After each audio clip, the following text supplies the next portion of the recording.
मैं 40 साल की एक खूबसूरत औरत हूँ और मैं एक शादीशुदा औरत हूँ।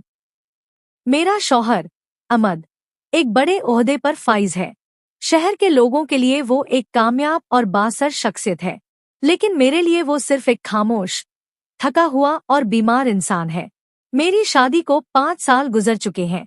शुरू में सब कुछ अच्छा लगा, मगर वक्त के साथ हकीकत सामने आने लगी। अहमद को शुगर की बीमारी थी, जिसकी वजह से वो मेरी कोई ख्वाहिश पूरी नहीं कर पाता था। ये वो बात थी जिसे मैं किसी को बता नहीं सकती थी।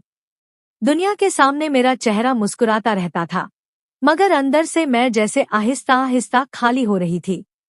उस रात भी यही हुआ। अहमद मेरे करीब आया। मैंने दिल में चाहा कि शायद आज कुछ बदल जाए, शायद किस्मत मुझ पर मेहरबान हो जाए, मगर नतीजा वही निकला।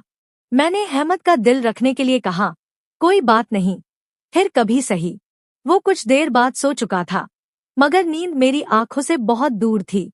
दिल की आग बला इतनी आसानी से कैसे खत्म होती। मैं बिस्तर से उठी और लॉन की तरफ निकल गई। ठंडी रात की हवा ने मेरे वजूद को छुआ, मगर मेरे अंदर की गर्मी खत्म नहीं हुई। लॉन के साथ ही हमारा मुलाजिमीन का क्वार्टर था, जहां हमारा माली इमरान और उसकी बीवी साइमा रहते थे।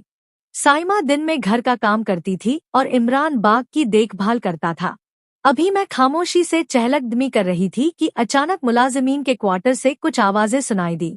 आवाज ऐसी थी जैसे कोई झगड़ा कर रहा हो। मैंने हैरान होकर कान लगाए। साइमा अक्सर शिकवा करती थी कि इमरान नशा करने के बाद उस पर हाथ उठाता है। मैं आहिस्ता आहिस्ता उनके कमरे की तरफ जाने लगी। दरवाजे के करीब पहुंचकर कान लगाया, मगर बात साफ सुनाई न दी। मैंने सोचा कि खिड़की के पास जाकर देख लूं। अगर वाकई वो अपनी बीवी पर जुल्म कर रहा हो तो मैं उसे रोकूंगी। खिड़की का शीशा पहले से खुला हुआ था। मैंने झांक कर अंदर देखा और जो मंजर मेरी आंखों के सामने था वो मेरी तवक्को के बिल्कुल खिलाफ था। वहां मारपीट नहीं हो रही थी, वहां कुछ और चल रहा था, कुछ ऐसा जिसकी गवाही देने के लिए मेरे दिल ने जोर जोर से धड़कना शुरू कर दिया। मैं हैरान हुई कि रात के इस पहर, अंधेरों और सन्नाटे में वो मंजर मेरे लिए एक नए जहान की झलक था। एक तरफ मुझे साइमा पर रश्क आ रहा था कि वो किस तरह अपनी ख्वाहिश पूरी कर रही है, और दूसरी तरफ मेरे अंदर का खालीपन जैसे मजीद बढ़ चुका था। कुछ देर तक मैं बस वही खड़ी देखती रही। मेरा ज़मीर मुझे बार बार झंझोड़ रहा था कि ये गलत बात है। मुझे किसी के जाती कमरे में इस तरह नहीं देखना चाहिए, मगर मेरे कदम तो जैसे वहां जम चुके थे। आखिरकार बड़ी मुश्किल से मैंने खुद को पीछे किया और अपने कमरे की तरफ वापस आई। मैंने कमरे में दाखिल होते ही एक नज़र अहमद को देखा। वो पुरस्कून नींद सो रहा था। मैंने सोचा कि काश ये मेरा माली होता तो मेरी रात भी यूं रंगीन होती। ये सोचकर मेरे दिमाग में पता नहीं क्या हुआ। मैं बिस्तर पर लेट गई, मगर नींद फिर भी नहीं आई। सुबह मैं बहुत देर से जागी तो अहमद जा चुके थे। साइमा हस्बमामूल नाश्ते की ट्रे लेकर कमरे में दाखिल हुई। मैंने एक नज़र उसे देखा तो उसकी चाल में हल्की सी लंगड़ाहट थी। अगर मैंने रात का मंजर अपनी आंखों से ना देखा होता तो ये बात शायद कभी नोटिस न करती। उसके माथे पर हल्की सी चोट का निशान था। मैंने पूछा, ये माथे पर चोट कैसे लगी? उसने नजरें झुकाते हुए कहा, बीबी, रात फिर मेरे शौहर ने नशा करने के बाद मुझे मारा था। मैंने हैरत जाहिर करने के अंदाज में कहा, क्यों? आखिर क्या बात हुई? वो थोड़ी देर रुकी, जैसे कुछ छुपाना चाहती हो, फिर आहिस्ता से कहने लगी, बीबी, मेरा शौहर नशे में जानवर बन जाता है, मुझसे अजीब ओगरीब हरकतें करवाता है, मुझे उससे बहुत डर लगता है। मैंने अनजान बनते हुए पूछा, कैसी हरकतों की बात कर रही हो? उसने जल्दी से कहा, मैं आपको नहीं बता सकती, बस समझ ले कि मेरी बर्दाश्त से बाहर होता है। मैंने सोचने का तासुर दिया। मैंने कहा, अच्छा, तुम फिक्र ना करो, मैं तुम्हारे शौहर को समझा दूंगी। उसने मेरी बात सुनकर अपना सर हिलाया, मगर साथ ही बेयकीनी से कहा, बीबी, वो किसी की बात नहीं सुनता। मैंने कहा, फिर भी मैं एक बार उससे बात करूंगी, शायद वो मेरी बात मान ले। उसने आहिस्ता से कहा, आप कोशिश करके देख लें। उस वक्त मेरे दिल में एक अलग ही ख्याल सर उठाने लगा था, एक ऐसा ख्याल जिसे मैं किसी से कह नहीं सकती थी। साइमा बाजार जाने वाली थी और कम अज कम 3 घंटे के बाद वापस आना था। मेरे जहन ने फौरन मंसूबा बना लिया। मैंने कहा, अच्छा, जब तुम बाजार जाओगी तो अपने शौहर को मेरे पास भेज देना, मैं उसे समझा दूंगी। मेरे अंदर एक अनजानी सी बेचैनी बढ़ती जा रही थी, जैसे कोई नया दरवाजा खुलने वाला हो। साइमा बाजार जाने के लिए तैयार हुई और हमेशा की तरह लंबी लिस्ट लेकर घर से निकल गई। उसके कदम जैसे ही गेट से बाहर हुए, मेरा दिल और तेजी से धड़कने लगा। मैंने खुद को आईने में देखा। बाल अभी तक हल्के से नम थे और आंखों में एक अजीब सी चमक थी। शायद ये वही लम्हा था जिसका मैं बरसों से इंतजार कर रही थी। कुछ देर बाद दरवाजे पर दस्तक हुई। मेरा दिल जोर से धड़का। मैं समझ गई कि इमरान आ चुका है। मैंने इंटरकॉम पर बात की और उसे अंदर आने को कहा। थोड़ी देर बाद वो ड्राइंग रूम में दाखिल हुआ। मैं जानबूझकर आहिस्ता कदम रखते हुए आई ताकि उस पर मेरा तासुर और गहरा हो। मेरे गीले बाल कंधों पर बिखरे हुए थे, जिस्म पर हल्की सी खुशबू थी। मैं सोफे पर जाकर बैठ गई। वो बैठा तो मैंने नरमी से बात शुरू की। मैंने कहा, देखो, मैं तुम्हारी बीवी की शिकायतें सुनती रहती हूँ। वो कहती है कि तुम अक्सर उस पर हाथ उठाते हो। आखिर ऐसा क्यों करते हो? उसने नजरें झुका ली। कुछ देर बाद आहिस्ता से कहने लगा, बीबी, वो मुझे खुश नहीं रख पाती। मैंने हैरान होने का तासुर दिया। मैंने कहा, क्या मतलब? खाना नहीं बनाती या कामकाज नहीं करती? वो घबरा कर कहने लगा, नहीं बीबी, खाने पीने का मसला नहीं, असल बात कुछ और है। मैंने जानबूझकर उसकी तरफ झुकते हुए कहा, कुछ और का मतलब? इमरान ने नजरें उठाकर मेरी तरफ देखा। उसकी आंखों में शर्म भी थी और कुछ दबीत भी ख्वाहिश भी। कहने लगा, बीबी, मैं क्या बताऊं, मेरी बात शायद आपको अच्छी न लगे। मैंने मुस्कुरा कर कहा, तुम घबराओ नहीं, जो दिल में बात है वो बता दो। वो लम्हा मेरे लिए अजीब था। एक तरफ मैं बीवी थी, मेरे सर पर एक बड़े अफसर की इज़्ज़त थी। दूसरी तरफ मैं औरत थी, एक जीती जागती सांस लेती औरत जिसके दिल में बरसों की प्यास भरी हुई थी। इमरान हिम्मत करके कहने लगा, बीबी जी, मेरी बीवी मेरी जरूरत पूरी नहीं कर पाती। उसकी बात सुनकर जैसे मेरे दिल के दरवाजे मजीद खुल चुके थे।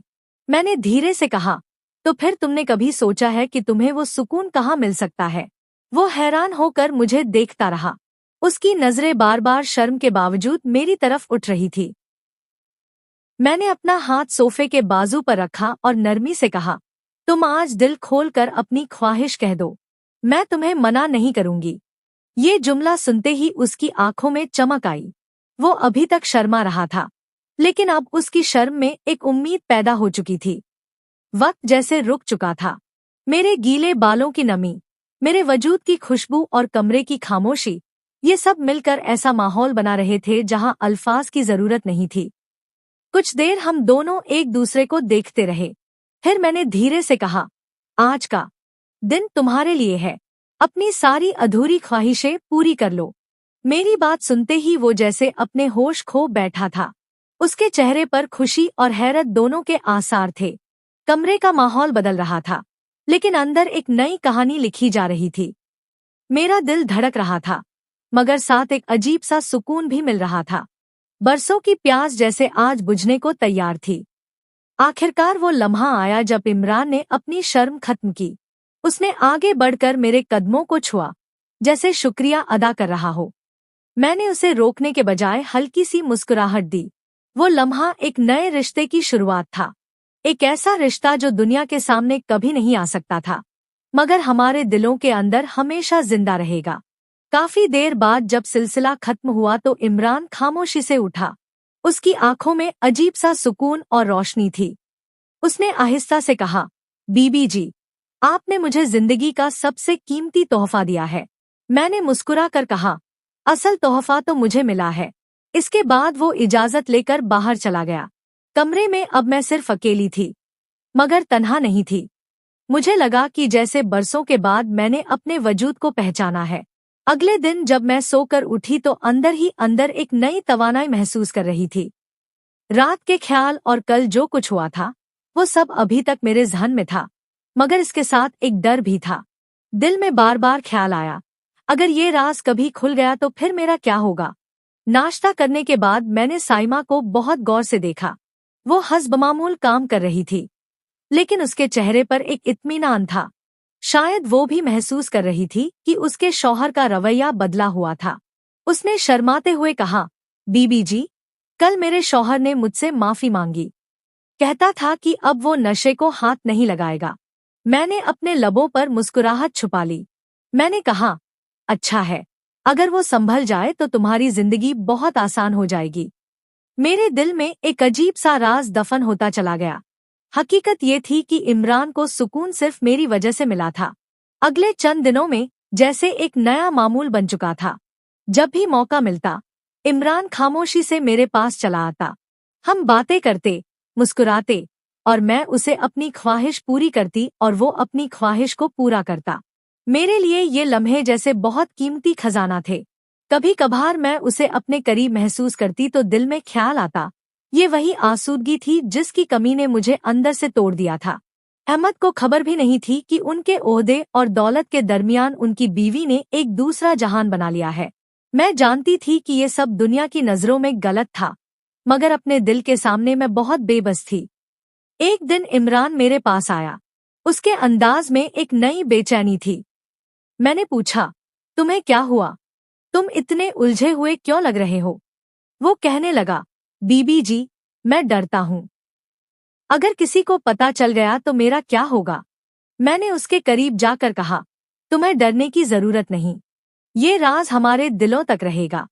दुनिया कुछ नहीं जान पाएगी। और याद रखो, जो कुछ हमारे दरमियान है, वो सिर्फ खुशी देने के लिए है, दुख देने के लिए नहीं। मेरी बात सुनकर उसके चेहरे पर सुकून आया। उसने धीरे से कहा, बीबी जी, आप नहीं जानती, आपने मेरी जिंदगी को कैसे बदल दिया। मैंने मुस्कुरा कर कहा, जिंदगी तो मेरी तुमने बदल दी।